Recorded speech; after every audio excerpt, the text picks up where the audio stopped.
Hey, I'm Kai, and I live in a house truck out in the woods. I had somebody ask recently about my plumbing fixtures. So she was really curious about this faucet and where I had gotten it or how I had built it. So I figured I'd make a little video in order to answer those questions. So the sink and faucet arrangement has had a couple of different iterations in the life of the house truck itself. I got a friend of mine who is a pipe fitter to bend the copper pipes for me to all of these shapes, and then my partner soldered everything together.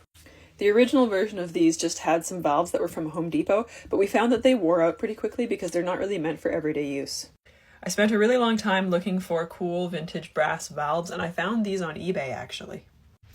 I've been really inspired by faucets that look like this, but they're extremely expensive, so I kind of wanted something that had a similar vibe, but was a little bit more DIY friendly.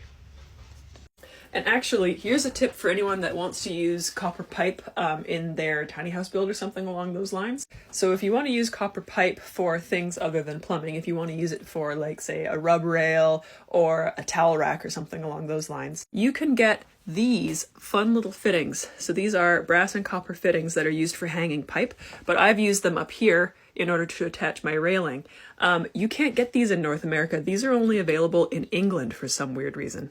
So I actually had to custom order those all the way from England and get them shipped here to Canada. And I've ended up using them all over the truck because I think that they're cool and they're neat, and because they're brass, they kind of fit the design spec. And even in here in the shower, you can see that I'm using them to hold the eventual shower faucet up.